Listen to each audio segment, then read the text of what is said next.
করেছিলাম? করি নাই। তুই কি করলি?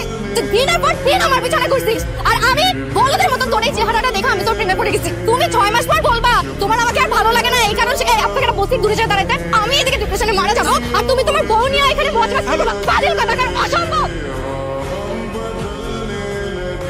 আপনি কি মরতে যাইতেছেন? না তো, আপনার কেন এমন মনে হলো? না, আপনি সমুদ্রের দিকে হাঁটা শুরু করছেন, আমি কি ভাববো বলেন? আপনি কে? ও আচ্ছা, আপনি তো আমাকে চেনেন না। এই দেখেন, ভিডিও করছেন? ইচ্ছা করে করি নাই, হয়ে গেছে। এখনই ডিলিট করেন। একবার প্রমাণ থাকা ভালো না? কেউ ভালো না। পরে যদি আপনি এই ভিডিও আপলোড করে দেন, ভাইরাল হয়ে গেলে তো আমার নাম খারাপ হবে। আহির, আহির আমার নাম। ঠিক আছে, আমি ডিলিট করে দিচ্ছি। ও আচ্ছা, আপনাকে যে কারণে খুঁজতেছিলাম, আপনার ব্যাগটা আমার কাছে। তাই নাকি? আপনি সেদিন যে ঝড়ের গতিতে আসলেন, ব্যাগ কখন ফেলে চলে গেছেন খেয়ালই নাই আপনার। ধূমকেতুর মতো আসলেন, উল্কার মতো চলে গেলেন। আমি আপনার দিকে অনেকক্ষণ তাকাইছিলাম, পরে আপনাকে আর খুঁজেই পাইনি যে ব্যাগটা। আপনার সাথে যে এভাবে দেখা হয়ে যাবে সেটাও ভাবতে পারিনি। আপনি এক কাজ করেন, আমি দৌড়ে যাব আর ব্যাগটা নিয়ে চলে আসি। না না, অসুবিধা নাই, পরে নিয়ে নিব। আচ্ছা, আপনি ওনাকে এত ডেসপারেটলি মারতেছিলেন কেন? রাগ কমানোর জন্য। রাগ কমানোর জন্য?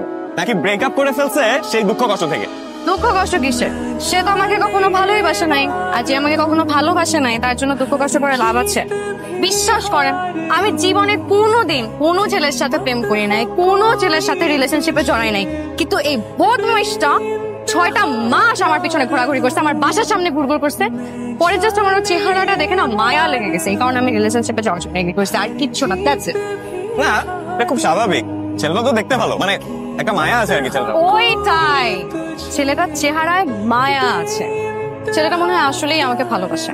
আমি ভালোবাসি না তো কি হয়েছে, ও আমাকে ভালোবাসে এই চিন্তা করে আমি ওর সাথে রিলেশনশিপে গেলাম, কিন্তু ও আমার পিছনে কি ইনভেস্টেড হবে এটা আমি ওর পিছনে এত বেশি ইনভেস্টেড হয়ে গেছি যে আমি লিটারালি মায়ায় পড়ে ডিপ্রেশনে পড়ে গেছি। তো বিশ্বাস করেন, ও আমার সাথে যখন ব্রেকআপ করার কথা বলছে আমার একটু খারাপ লাগে নাই।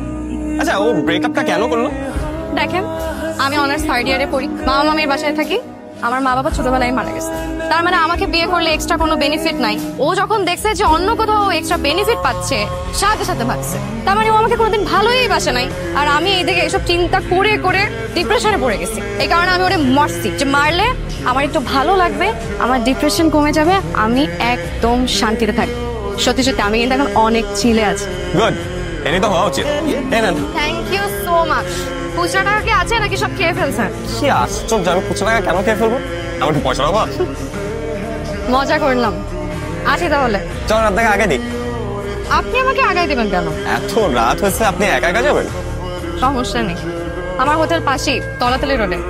আসি, দেখা হবে। দেখাটা কিভাবে হবে?